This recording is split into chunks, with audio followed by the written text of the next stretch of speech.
If you've just signed up for Google Workspace, these next few minutes could make or break your setup. I've set up and managed hundreds of Google Workspace accounts for our clients. And today I'm going to take you through what exactly you need to do the second you hit that sign up button. From logging into the admin panel, setting up your domain, and sending your first email through Google Workspace. Plus, I'll show you one DNS tweak that can dramatically speed up how fast your new email works. When we're done, you'll have the basics of a Google Workspace setup, allowing you to send and receive emails and add new team members, and the confidence of using it like a pro straight away. You've just signed up for Google Workspace, you've picked one of these packages, and now you want to get it set up and get it working. Reddit is full of people who have made mistakes and are asking for help. I'm going to take you through the basics of getting Google Workspace set up so that you can send and receive your first email, the key thing that everyone wants to do with Google Workspace. Which package should you go for? Well, if you already signed up, that's the package you've got, but you can always upgrade. So don't worry if you've got a different package to what I'm going to suggest. Google recommends you go with standard. Now, it depends on your business, but I actually recommend going with Plus, because with Plus you get a feature called Google Vault, and that retains and archives all the data in your business. So for example, if you have a legal problem with a customer in the future, Google Vault will have a record of what took place. So it'll have the drafts that people created in Gmail, it'll have messages that were sent internally back and forth, and emails that were sent to. And also it means if someone were to manipulate an email, Google Vault has a true copy of what that email originally said, helping you defend yourself or protect yourself if a legal matter appears. It's only a few pounds more per month, but potentially it could be worth it for that Google Vault service. We do have a blog post about Google Vault, which I'll link to down in the comments below if you want to take a bit more of a look on that. But anyway, let's get ahead with now getting your Google Workspace up and running. Okay, so now you've signed up for the Google Workspace package. So here we go. First thing you'll see is this welcome page. This is your admin panel, and it has this, well, I'm recording this in August 2025. So it may change slightly over the year. Google changes their interface every so often, but it essentially will take you through to a walkthrough that I'm going to go through with you to get your Google Workspace set up. So when you see this, hit click Get Set Up, and that will disappear, and then you'll now have the options to appear on your screen. The first one you've got to do is really important. It's in this onboarding section, and it's called Verify You Own the Domain. So the domain that you've purchased, you've got to prove to Google Workspace that you own it before you can connect it. To do that, you've got to hit Verify. Now the guide will start to appear. So this is the domain name that I'm going to be connecting to, KimbleyIT.support. So that's the domain name. So we're going to hit Get Started. Now it's got a couple of options here. It will try and auto detect where your domain name is located. So in this case, it thinks it's connected with Squarespace. That's actually wrong. This domain name is with Cloudflare. So it does get it wrong. So you've got to be careful with this automatic procedure, because if it gets it wrong and you don't notice and you click on that, you're going to be stuck because you're going to wonder why it isn't working going any further. So it's sometimes better and easier just to switch over to manual verification by clicking this button. Then you can manually make the changes that need to be done without having to worry about getting this all confused in the automatic setup. So I'd recommend using manual verification. Let's click on that. It will ask you to select your host. So you here and then reselect it. So there is an option for Cloudflare, and then I can switch back to auto verification. For the purpose of this demo, though, I'm going to show you how to do it manually, because things go wrong sometimes with auto verification, and manually it's actually quite easy to do. So I'd recommend trying to do it manually if you can. You can always try switch to auto verification. If it doesn't work, come back to this section of the Getting Started guide and then just go to manual selection. So let's click Continue, and we'll continue this manual selection. So what it's doing now is asking us to insert a record into the DNS of our domain name. So this is getting a bit technical, especially if you're not an IT person. So you have your domain name, and a DNS stands for Domain Name System or Domain Name Settings. And these are the settings that control what happens to your domain name. So if someone sends an email to you at, say, your name's amy@yourcompany.com, these settings tell the system where your email should be delivered to. So in this case, Google Workspace. But before we can do any of that, we've got to verify we own the domain. So it's going to give you two options here. You can do one called a text record or a CNAME record. I recommend just doing the text record. So click on that, and it's going to give you some details that you've got to stick into your DNS settings wherever your domain name is hosted. Mine's hosted in Cloudflare, so I'm going to show you how to do it via Cloudflare. Make sure you take a copy of this bit of information here, because this is the part that we need to create this new text record with. Then I'm going to minimize my window, and I've got Cloudflare already set up in the background. And in Cloudflare, I've selected the domain that I want to make these changes to. And I go to DNS on the left-hand side, and here's where I can add records. So it's going to be different on whatever host you're using. It might have a different layout and different buttons in different places, but they will be usually named the same. So try and follow along as much as you can on this with whatever hosting company you're using for your domain name. So you go to your DNS settings and then click Add Record. It needs to be a text record in this case to verify the domain name, as it said on the other page. So let's just go down to text. And now for Cloudflare, it requires a name for anything that you're inserting. In this case, it's just going to be the @ symbol. Yours is probably going to be the same. Some hosts don't require you to put anything as a name for the text record you're about to create, but if it does, just put in the @ symbol. And then in the content box, just paste in that verification code and hit save. Now this could take a bit of time to go through. It's important though, when you're adding a record, you have this section on the right hand side called time to live, or time to live, some people refer it to as, and this is how long it takes before the record propagates across the internet. You can select between like 1 minute there all the way to 1 day. The problem is if you set 1 day, it means your domain can't be verified for a whole 24 hours because even though you've inserted the record, it won't be pushed out to the rest of the internet for 24 hours for a day, so you're going to be waiting around for a long time. I just keep it on auto on Cloudflare because that's almost always instantaneous. So once we've done that, we'll go back over now to the admin panel and see if that record we've just inserted has been detected.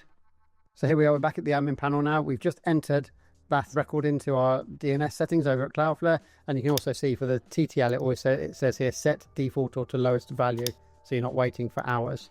Once you've done that, don't click on the blue button there that looks like you would click on there to continue.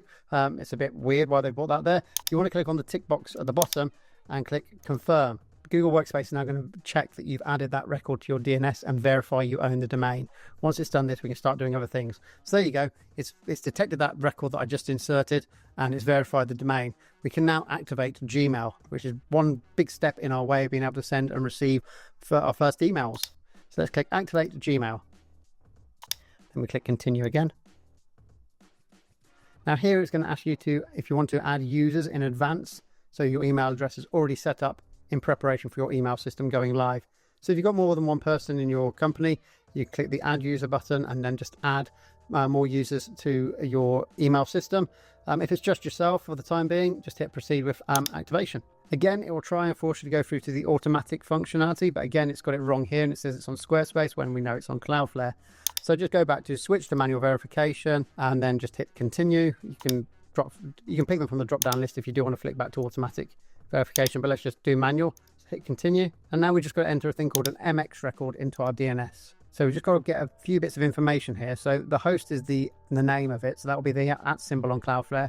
And the difference with an MX record is you've got to give it priority because you can have more than one MX record. In the past, Google Workspace had 5 MX records that you had to add, so they all had like priority 1, priority 5, priority 10, and basically it means if one fails, flick over to this next one. If that one fails, flick over to this next one. Google's redone their email system now, so it only requires 1 MX record, which means it's a lot easier and quicker to set up. So let's just remember the number. This needs to be priority 1, and let's copy the data, so we'd have to cut and paste it in and out again. So we'd have to type it in. We can cut and paste it in with ease now we've copied it. Let's go back to our Cloudflare. The type is going to be an MX record. So let's go down to MX. We're going to put the @ symbol in for the name. We're going to put the mail server. That's the SMTP server address that I just copied and have now pasted in. Make sure your TTL is set to its lowest possible settings. Cloudflare, I just leave it on auto as I mentioned. It just seems to be perfectly fine. And then put the priority in, which is number 1. Don't put priority 0. It's always going to be number 1 is the lowest. So put number 1 in there. Hit save. Okay, that record is now in place. Let's pop back over to Cloudflare and pop back over to the walkthrough, the setup guide, and let's put the tick box in the bottom and hit confirm. It's now going to check to see if we can spot that MX record that we just added. There you go. It's added it, and we are now all set to go to our Google Workspace admin panel and do a few more settings. Now, just because you've added that MX record, it doesn't mean you can just start emailing straight away. There is a there's actually 3 key records that we need to now add to our DNS to allow our emails to go through and not end up in people's spam inboxes. You could send an email now, but it means that your email is far more likely to go into spam. So there's 3 important DNS records that I'm going to take you through now that need to be added to try and reduce the chances of any emails you send going into spam, especially when you're sending it from a new domain that's not been seen before. It's got a far less trust value on it and therefore more likely to go into spam. So it's key that you add these. So on this next page that we can see here, it's just asking us if we want to do a bit more personalization. to our Google Workspace. I'm just going to say I'm not sure yet because I want to show you how to add these important records.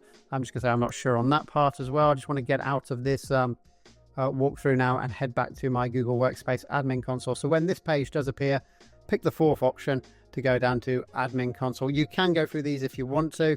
I'm not really going to cover them in my video, but in this case I just want to get these records set up so we can start using email. So let's go to the admin console. So let that load. It's now loaded. So we've got to add 3 new records now. One's called an SPF, one's called a DKIM, and one's called a DMARC. Essentially, they stop your emails or reduce the chances of your emails going into spam, and they prevent people sending fake emails pretending to come from your domain. So let's get these set up. We're going to do the DKIM first because that's the easiest one to get set up, because you can do that via the Google Workspace admin panel. So to do that, you need to go on the left-hand side, click on Apps, and then click on Google Workspace. Then you need to go down to Gmail. Under Gmail, you'll see this option called Authenticate Email. Click on that. And then here is where we need to find the record that we've got to add. To do this, you just click Generate New Record. And then click Generate. In this box, it's going to show you what you need to enter. So the name for this DNS record, it's a text record, as you can see here. But the name for this one isn't the @ symbol. It's got a specific name here. It's google._domain key. So let's pop over to Cloudflare. And let's add that as a new record. So click Add Record.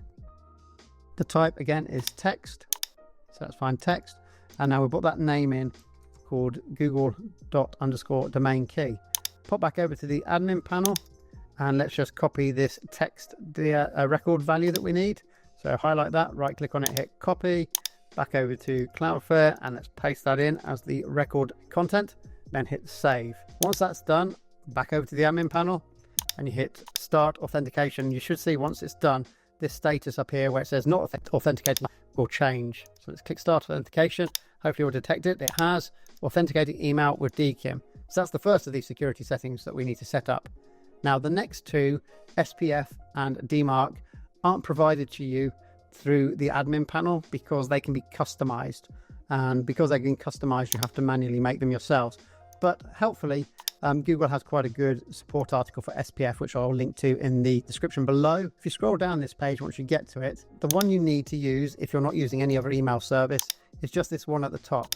If you're using another email service on your domain name, say for example, you're using MailChimp to send out newsletters and things like that, you'll need to modify the SPF so that emails can also be sent from MailChimp on your behalf, pretending to be from your domain. You can actually see they've got a record here. So if you are using Google Workspace and MailChimp, you'd select this one as the content for the SPF record. But we're just going to do it for Google Workspace. So we're just saying Google Workspace is the only service that is allowed to send emails on behalf of my company to other people. So I've just copied and pasted that. We're now going to pop over to our Cloudflare. And in this case, we're going to do add record. It's a text record, these SPFs are. So we go down to text. This case, we just put the @ symbol in because there's not a specific name required. And we just cut and paste that SPF record that I've just taken from the Google Help article and then hit save. So now that's in place. And the final one we've got to set up is one called DMARC. So I'll just give you a quick run through of how these work. So SPF and DKIM are the services that say, yes, this email has come from Google Workspace. It's an authenticated and authentic email. Please let it through into the recipient's inbox. However, say somebody is trying to pretend to be you, they might try and fake one of these records. They might fake the SPF one or the DKIM one, and the recipient will receive the email. And what DMARC does, it tells the recipient's email server what it should do with an email if it fails on SPF or DKIM. You've got a few options. One of the options is you can tell it to do nothing, and that just allows the email to go through to the person's inbox. Now, the problem with that is it also means anyone who's faking sending an email from you will also be allowed to go through to the recipient's email inbox and, trick them into doing something. But the other option is the DMARC can tell the recipient's email server to quarantine the email. That means deliver it, but put it into their spam folder.